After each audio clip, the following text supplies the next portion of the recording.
Astaghfirullah. Bismillahirrahmanirrahim. Assalamualaikum warahmatullahi wabarakatuh.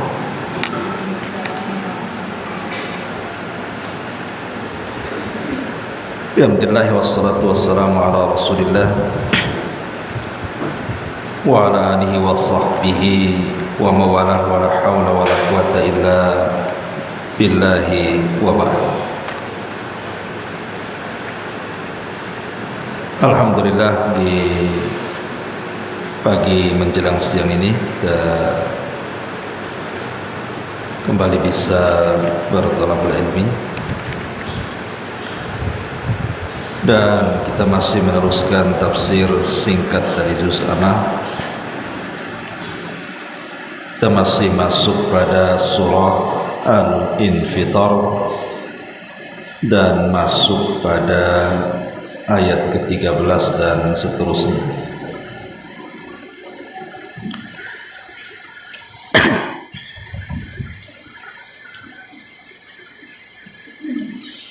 A'udzubillahi minasyaitonirrajim. Bismillahirrahmanirrahim. Innal abrara lafi na'im wa innal fujjara lafi jahim yaslawnaha yawmaddin wa ma hum anha bighaibin wa ma adraka ma yawmuddin thumma ma adraka yawmuddin yawma la tamliku nafsun li nafsin syai'a wal amru yawma idzin lillah.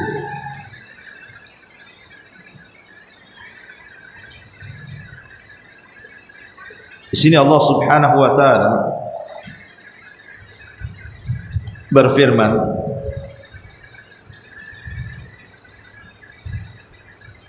sesungguhnya orang-orang yang berbuat baik,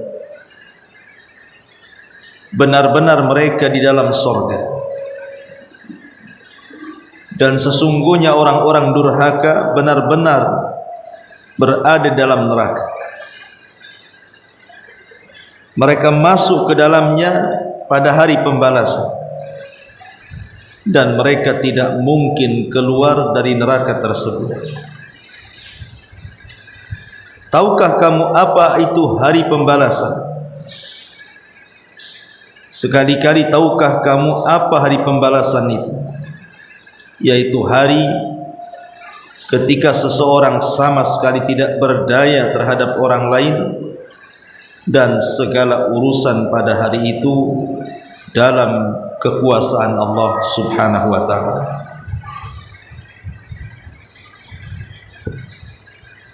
Di sini Allah Subhanahu wa taala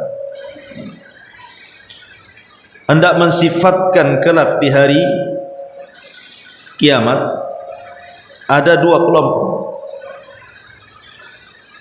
Kelompok yang pertama disebut al-abrar, dan mereka adalah ashabul jannah, orang-orang yang dijanjikan masuk surga.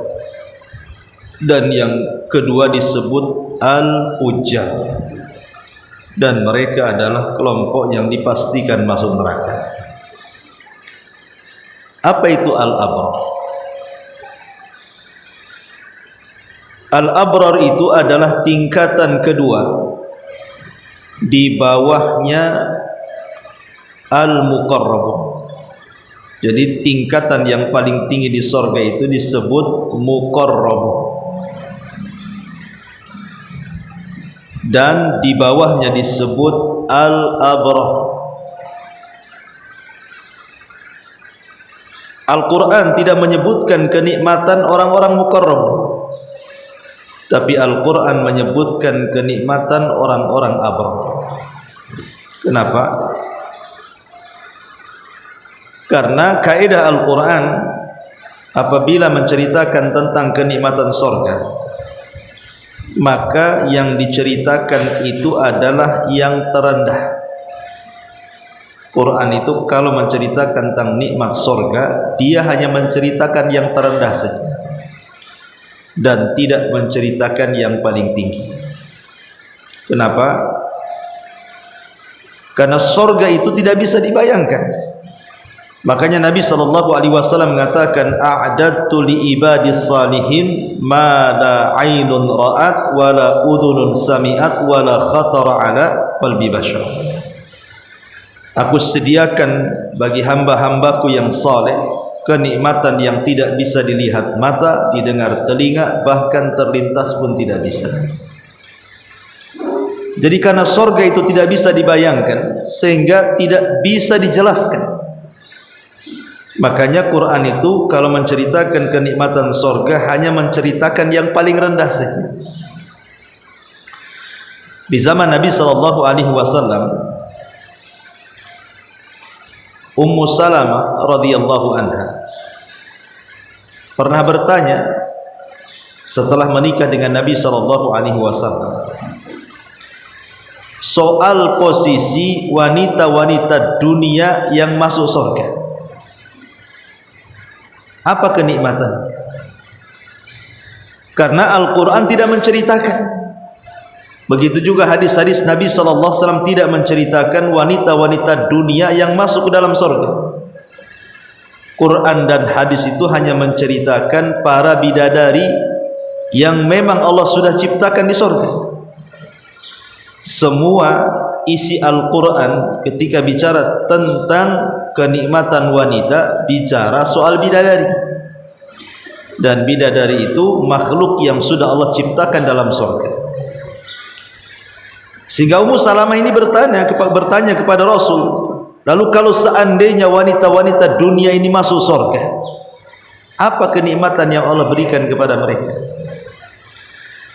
Maka Nabi SAW menjawab bahwa kenikmatan wanita dunia yang masuk surga jauh di atasnya bidadari surga. Karena ketika Al-Quran menceritakan tentang kenikmatan surga, maka Quran hanya menceritakan kenikmatan terendah di surga. Berarti ketika Allah Subhanahu wa ta'ala menceritakan kenikmatan bidadari, itu yang paling rendah. Yang paling tinggi itu tidak diceritakan. Maka wanita-wanita dunia yang masuk surga, tentu kenikmatan mereka di atas bidadari. Kenapa demikian? Maka Nabi SAW menjelaskan, karena wanita-wanita dunia yang masuk surga itu tidak serta-merta mudah mereka masuk surga, tetapi dengan susah payah. Dengan solatnya, dengan puasanya, dengan sedekahnya, dengan zikirnya, dengan baca Qur'annya, barulah wanita-wanita dunia itu masuk surga. Tapi kalau bidadari kan tidak susah payah karena sudah diciptakan dalam surga. Maka sebab jerih payah wanita dunia masuk surga itulah, maka kenikmatan mereka jauh lebih indah dibandingkan bidadari surga. Kemudian Ummu Salamah bertanya lagi tentang seorang wanita yang menikah dengan seorang laki-laki, kemudian suaminya meninggal. Kemudian wanita ini menikah lagi dengan suami yang kedua, kemudian suaminya meninggal lagi. Kemudian menikah lagi dengan suami yang ketiga, kemudian suaminya meninggal lagi. Setelah itu dia meninggal. Berarti dia menikah 3 kali, 3-tiganya meninggal. Lah kira-kira kalau seandainya nih wanita ini masuk surga, dia akan bersama suami yang mana tuh? Dengan suami yang pertama kah, yang kedua kah, ataukah yang ketiga? Maka Nabi SAW mengatakan, maka dia akan bersama suaminya yang terakhir. Maka dia akan bersama suaminya yang terakhir dinikahinya. Dari sini kemudian para ulama berpendapat bahwa kalau seandainya seorang wanita ini menikah beberapa kali, berarti di surga kalau seandainya Allah takdirkan semuanya masuk surga, berarti dia akan bersama suami yang terakhir dinikahinya. Ini satu pendapat. Pendapat yang kedua, maka sang istri memilih di antara 3 suaminya mana yang lebih soleh, mana yang lebih baik akhlaknya, maka dia akan mengambilnya. Ada juga yang berpendapat seperti itu. Kenapa Ummu Salamah bertanya soal ini kepada Nabi? Karena Ummu Salamah ini ketika suaminya meninggal dunia, Abu Salamah, tidak ada laki-laki yang lebih dicintai melebihi Abu Salamah. Makanya ketika selesai masa iddahnya dari kematian suaminya Abu Salamah itu, banyak para sahabat-sahabat senior yang datang meminang Ummu Salamah, tetapi semua ditolaknya. Alasannya tidak ada laki-laki yang lebih dicintai Ummu Salamah melebihi Abu Salamah. Tiba-tiba satu hari datang kepada Ummu Salamah lamaran dari Nabi SAW. Tak mungkinlah Ummu Salamah akan mengatakan Abu Salamah lebih baik dibandingkan Rasulullah, kan begitu. Akhirnya kemudian Ummu Salamah pun menikah dengan Rasul. Makanya itulah dia bertanya soal kalau ada seorang istri menikah dengan suami, kemudian meninggal suaminya, menikah lagi, kemudian meninggal lagi suaminya, dan begitu seterusnya. Sebenarnya dia bertanya mengaca kepada dirinya gitu. Kalau dia meninggal itu kira-kira suami dia itu Nabi ataukah Abu Salamah gitu maksudnya. Tapi dengan bahasa umum dia bertanya soal itu. Taib syahidnya di sini adalah ketika Allah Subhanahu wa taala menyebutkan kalimat innal abrara lafi naim. Sesungguhnya orang-orang abrar, orang-orang baik itu, lafi, lam itu artinya sungguh, fi di dalam, naim kenikmatan. Artinya penduduk surga itu akan diliputi dengan kenikmatan. Naim itu artinya kenikmatan yang daim, kenikmatan yang terus menerus, itu disebut naim. Kenikmatan yang tidak terputus itu dalam bahasa Arabnya disebut naim. Artinya penduduk surga itu akan terus di atas kenikmatan, dan kenikmatan surga itu tidak terputus. Bahkan istilah para ulama, kenikmatan surga itu yazdad wa yazdad, bertambah dan bertambah setiap harinya. Makanya ketika Nabi SAW bicara tentang suqul jannah, suqul jannah, pasar surga. Jadi di pasar itu ada surga, tapi bukan seperti pasar dunia, tempat transaksi jual beli. Banyak orang yang berteriak-teriak, banyak orang yang bersumpah palsu, banyak orang nipu, banyak orang yang ngurang takaran, timbangan, meteran, macam-macam. Bukan, pasar surga tidak seperti pasar dunia. Lalu apa fungsi pasar surga itu? Jadi pasar surga itu hanya berfungsi untuk berjumpa, bernostalgia penduduk dunia yang masuk ke dalam surga. Jadi kalau seandainya saya ini punya kawan di dunia, kemudian sama-sama masuk surga, pengen ketemu, maka ketemunya di mana? Di pasar itu. Saya ingin ketemu kawan saya si Anu gitu ya, maka Allah akan perjumpakan tuh dengan teman-teman yang sesama di dunia. Kita berkawan, kemudian Allah takdirkan kita semua masuk surga. Itu bisa ketemu tuh ya lah. Salah satu pertemuannya adalah di suqil jannah, di pasar surga. Disitulah tempat perjumpaan, bernostalgia, menceritakan tentang kehidupan dunia. Jadi apa yang kita alami di dunia ini, itu akan diceritakan di surga tuh. Ingat gak waktu kita di dunia begini, begono, macam-macam, itu akan teringat tuh ya. Lah setelah kemudian puas berjumpa dengan kawan, ngobrol sana sini, kemudian mereka pun pulang. Sebelum mereka pulang penduduk surga ini, maka Allah akan menghembuskan satu angin yang membawa debu. Dan debunya surga itu kan dari minyak kasturi. Jadi debu itulah yang kemudian menghempas badan-badan penduduk surga yang pulang dari pasar menuju pasangan-pasangan mereka di istana-istana. Maka angin itulah yang merubah segalanya. Angin itu yang merubah segalanya, merubah badannya, merubah mukanya, merubah akhlaknya. Jadi ketika kemudian sampai di rumahnya berjumpa dengan pasangannya, maka satu sama lain saling memuji dan mengatakan laqad izdaztum husnan wa jamala. Sungguh engkau telah bertambah ketampanannya, kecantikannya dan kebaikannya. Jadi setiap minggu pada hari Yaumul Mazid, kalau di dunia ini hari Jumat, kalau di sorga disebut Yaumul Mazid namanya, hari tambahan nikmat. Maka Allah Subhanahu wa taala setiap pekan itu akan memperbaharui badan kita. Kecantikan kita, ketampanan kita, akhlak kita akan terus diperbaiki setiap pekannya. Jadi di sorga itu semakin hari semakin indah, semakin hari semakin tampan, semakin hari semakin indah, dan begitu seterusnya. Beda di dunia itu kan, semakin hari semakin tua kan, semakin tua semakin jelek lah. Kalau semakin jelek ya hilang nikmatnya kan itu. Sama dengan makanan pun, kalau pertama dimasak memang segar, kalau sudah dimasukkan kulkas sehari dua hari bisa basi kan itu. Itu makanan, minuman juga sama, manusia juga sama. Makanya Allah Subhanahu wa taala ingin menggambarkan bagaimana kenikmatan surga itu dengan bahasa naim.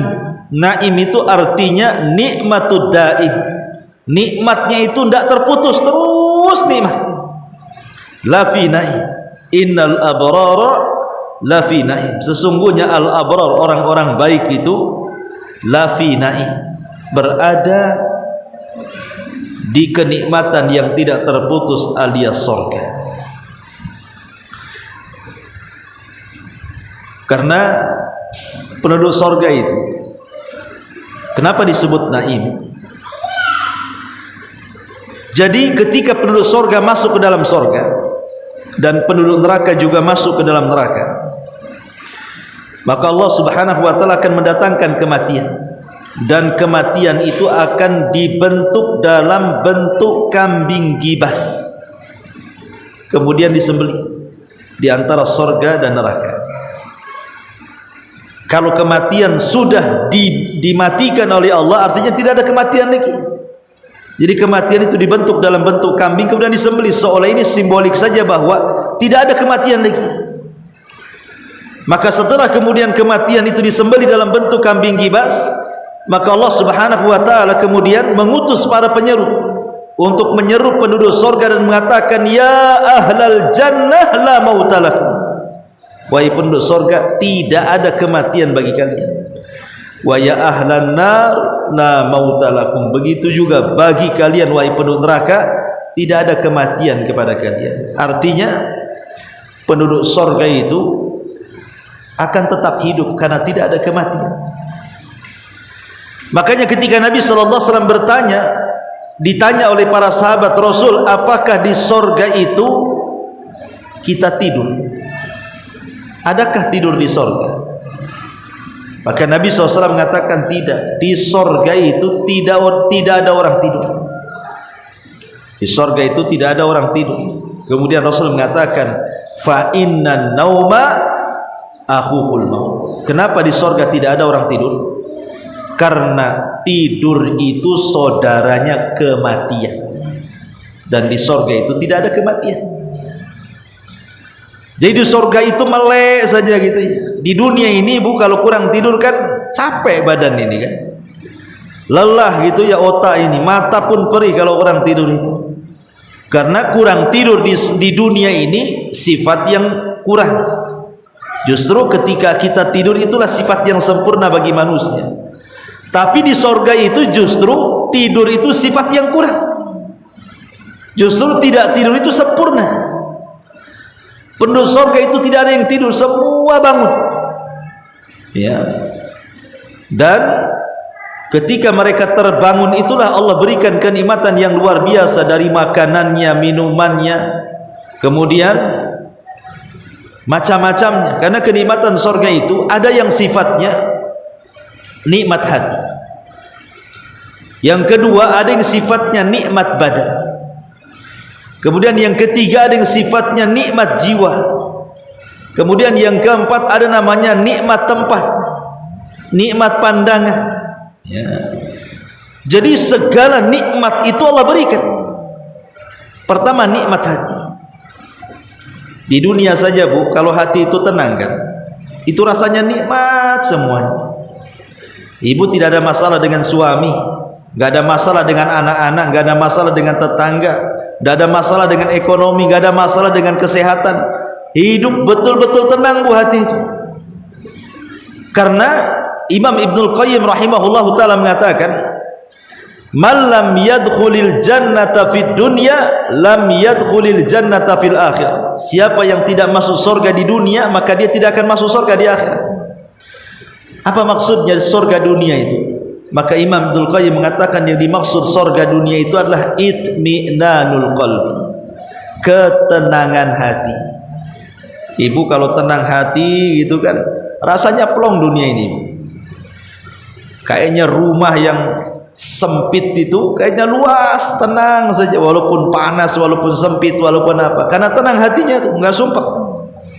Tapi kalau sempit hatinya, sak lapang-lapangnya rumah pun ibu rasanya nggak tenang tuh, pengen keluar saja, karena tidak ada ketenangan. Lah di sorga itu, itulah ketenangan yang paling tinggi. Allah berikan ketenangan hati luar biasa, karena Allah katakan wa naza'na ma fi sudurihim min gillin ikhwana. Kami sabut setiap penyakit hati di dada-dada penduduk sorga. Jadi penduduk sorga itu seolah-olah satu hati, tidak ada hasad, nggak ada dendam, nggak ada marah, nggak ada ya. Dan itu nikmat luar biasa. Yang kedua, nikmat badan Bu. Di sorga itu Allah berikan nikmat badan. Ibu tidak akan pernah tua Bu. Usia ibu itu ya berkisar 32, 33 segitu saja.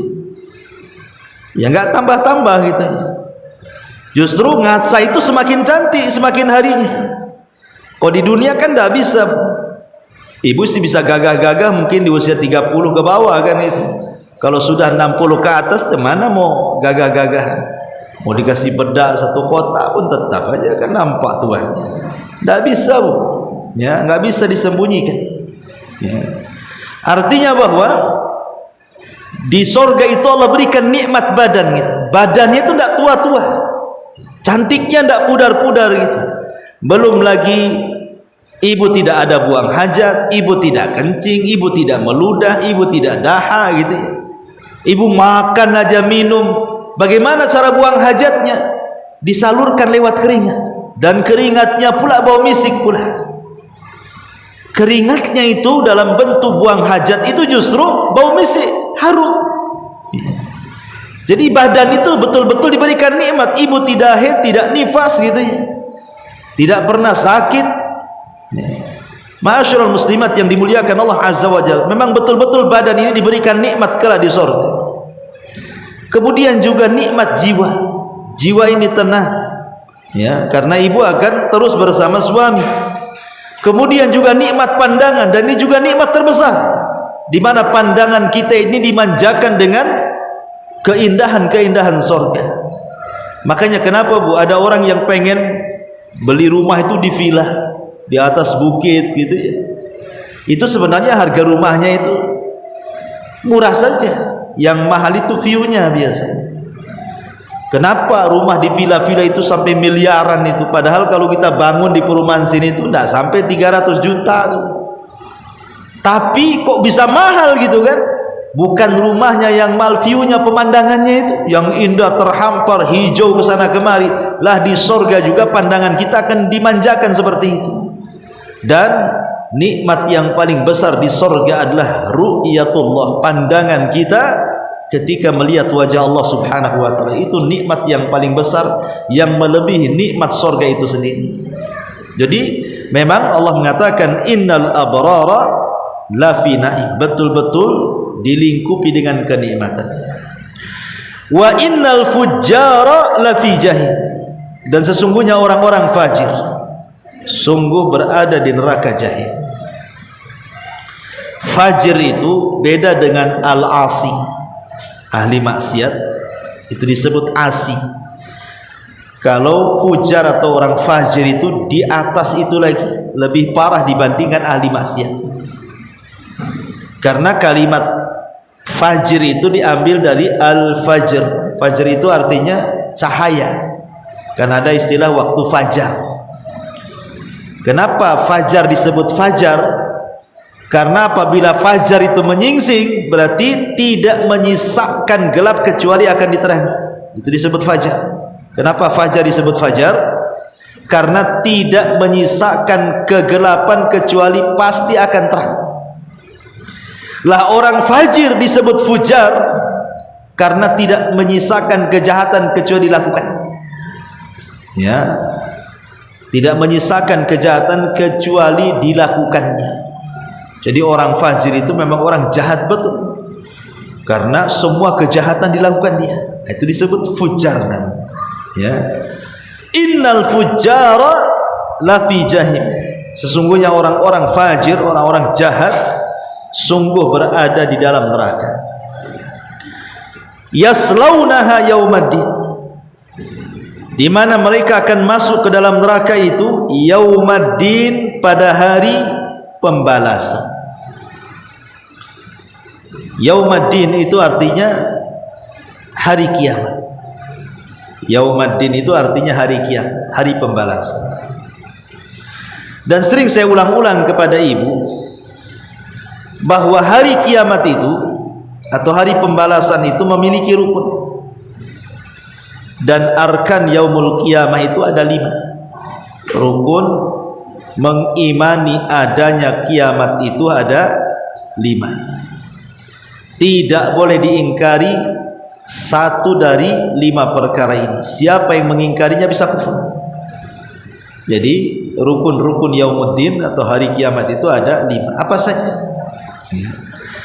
Yang pertama, al-imanu bil mauti, beriman dengan adanya kematian.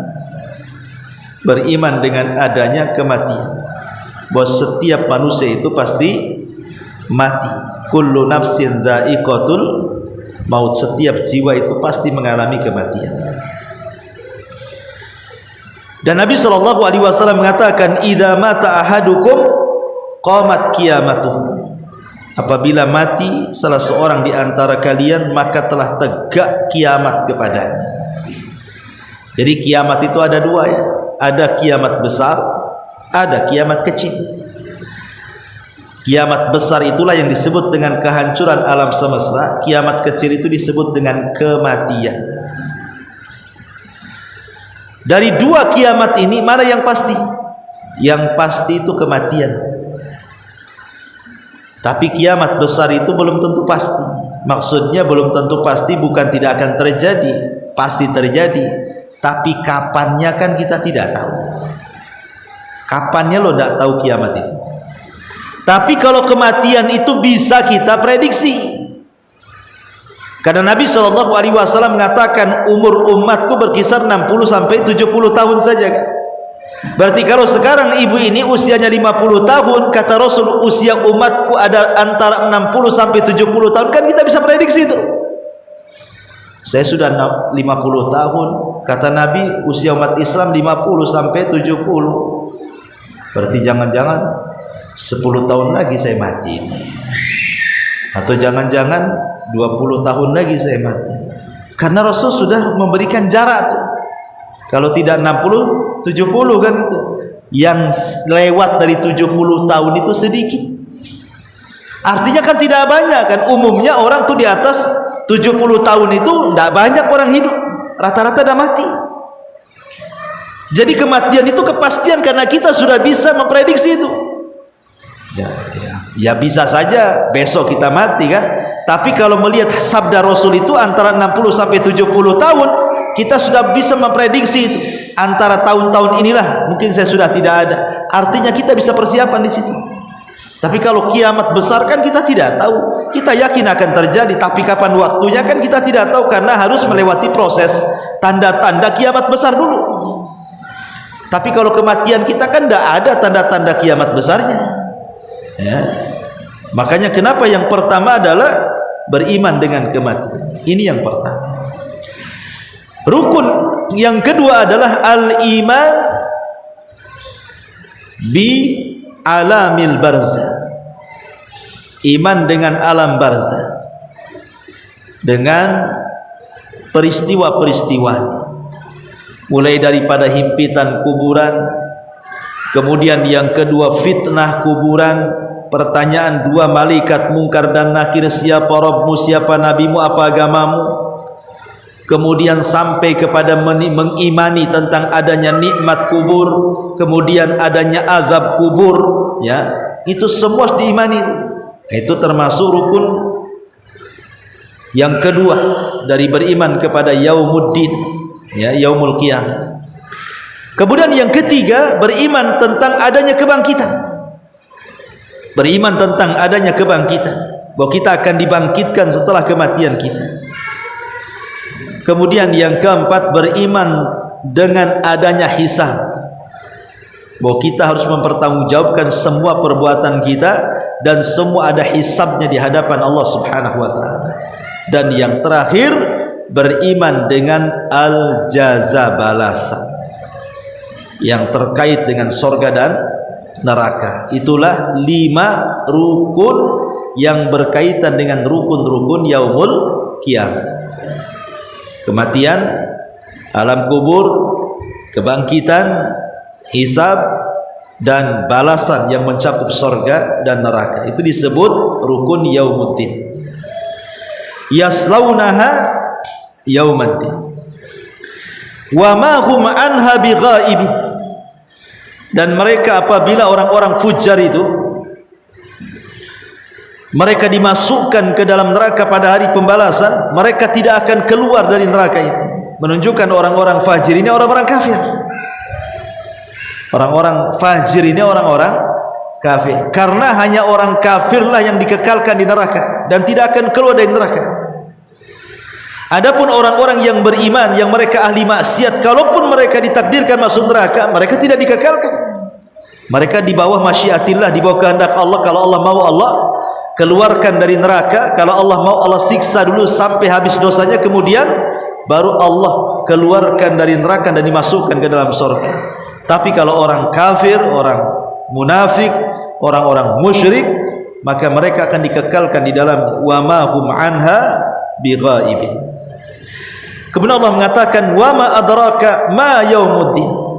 Tahukah kamu apa hari pembalasan itu? Thumma ma adraka ma yaumuddin. Tahukah kamu apa hari pembalasan itu? Yauma la tamliku nafsun li nafsin syai'a wal amru yauma idzilillah. Pada hari ketika seseorang sama sekali tidak berdaya memberikan pertolongan kepada orang lain, dan segala urusan pada hari kiamat itu dalam kekuasaan Allah. Begini di dunia ini, contoh saja ibu dalam rumah. Ibu kalau dalam rumah itu kan ada perkakas-perkakas rumah tangga yang itu ibu yang punya, karena ibu punya uang. Kemudian ibu beli lemari, beli kulkas, beli kompor, beli macam-macam lah barang yang ada di rumah itu. Berarti barang-barang itu di bawah kekuasaan ibu. Kalau ada tetangga mau ngambil, ibu pasti akan mengatakan, ini barang saya bukan barang kamu, jangan diambil. Ini barangku, jangan kau ambil. Ibu punya kuasa terhadap barang-barang itu di dunia. Atau umpamanya, selain daripada ibu berkuasa kepada barang-barang di dunia ini, ibu juga berkuasa kepada orang lain. Umpamanya ibu punya anak, ibu punya anak belum balik, kan ibu bisa marah-marah sama anak-anak kan, disuruh beli ini, beli sana, disuruh tidur, disuruh belajar, disuruh apa. Ibu punya hak, ibu punya kekuasaan untuk memerintahkan anak. Ini skala kecil. Kalau skala besar sedikit, mungkin ibu punya perusahaan, ibu bisa perintahkan anak buah ke sana kemari sesuka ibu, karena itu perusahaan-perusahaan ibu. Ibu punya perintah dan larangan di perusahaan itu, dan barang-barang perusahaan itu punya ibu. Ibu berhak kemudian mengatakan, jangan merusak barang ini, kalau enggak kalian akan didenda atau disuruh ganti, dan begitu seterusnya. Artinya di dunia itu ibu punya dua kekuasaan. menguasai manusia dengan perintah dan larangan, ataupun menguasai benda-benda, karena itu memang ibu yang punya. Tapi kelak di akhirat itu dua-duanya ibu tak punya. Itulah yang dimaksud yauma la tamliku nafsun li nafsin syai'a wal amru yauma idzillah. Ibu tidak bisa nyuruh-nyuruh orang pada hari kiamat. Di dunia ibu selaku bos bisa nyuruh orang, bisa merintahkan anak, bisa merintahkan suami. Di akhirat tidak bisa. Tidak bisa orang menolong orang lain, memerintahkan orang lain, mencegah orang lain, tidak bisa. Ataupun menguasai barang orang lain. Semua urusan itu milik Allah. Semua perintah itu milik Allah. Tidak ada yang berhak memerintahkan kecuali Allah. Tidak ada yang berhak melarang kecuali Allah. Termasuk alam semesta dan seisinya, baik dunia atau akhiratnya, semua milik Allah. Kita ini datang dalam kondisi lemah. Ya, inna lillahi wa inna ilaihi rajiun. Semua datang dari Allah dan kita akan kembali kepada Allah Subhanahu wa taala. Ketika ibu terlahir bayi tidak berdaya, begitulah kita akan menghadap Allah juga seperti orang terlahir tidak berdaya. Ya, karena kekuasaan itu di tangan Allah Subhanahu wa taala. Ya. Wallahu alam bisawab. Maaf Bu ya, mungkin hari ini tidak ada tanya jawab. Kebetulan saya tadi di WA dari pihak kepolisian ya, mau berjumpa di pesantren, tidak tahu ada masalah apa. Jam 10 ini janjinya. Jadi kajiannya sampai di sini dulu. Subhanallah bihamdika, asyhadu an la ilaha illa anta, astaghfiruka wa atubu ilaik. Wallahu ta'ala alam. Assalamualaikum warahmatullahi wabarakatuh.